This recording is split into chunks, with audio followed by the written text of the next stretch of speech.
vraiment me rapprocher de mon 50% italien en créant cette boutique. J'ai fait un tout autre métier avant, donc c'est une reconversion professionnelle.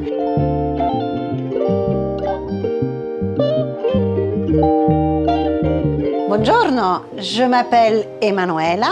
Vous êtes dans mon épicerie que j'ai créée il y a 2 ans et demi.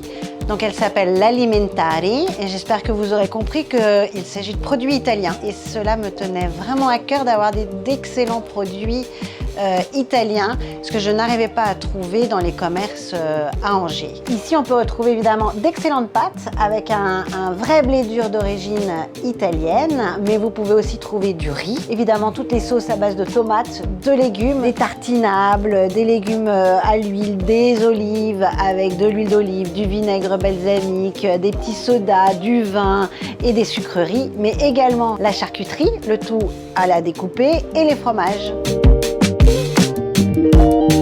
Naturellement, je me suis dirigée vers la chambre de commerce. J'ai été très bien reçue, dirigée par rapport à mon profil, mon expérience d'avant. J'ai rencontré Dorine Gabory qui m'a vraiment aidée à bien cibler le parcours et la formation qui pouvait m'être donnée dans le cadre de cette reconversion. Et j'ai choisi une formation plutôt individualisée pour arriver, moi, à ouvrir sereinement la boutique, aussi bien d'un point de vue achalandage, trouver le bon lieu, mais aussi d'un point de vue financier et comptable.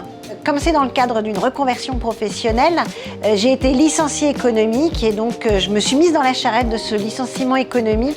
Donc avec ça, j'ai eu effectivement des aides par Pôle emploi à l'époque, donc France Travail maintenant, mais également par ma formation et par mon compte formation.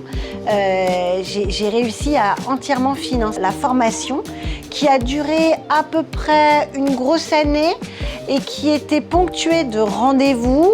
Et entre ces rendez-vous, j'avais vraiment du travail à faire, un vrai travail personnel avec une introspection.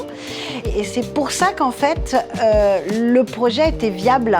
Et quand je me suis vraiment lancée, je me suis sentie plutôt sereine, plutôt tranquille, et parce que tout mon projet était vraiment bordé et je savais ce que je voulais, où je voulais aller et comment je pouvais le financer.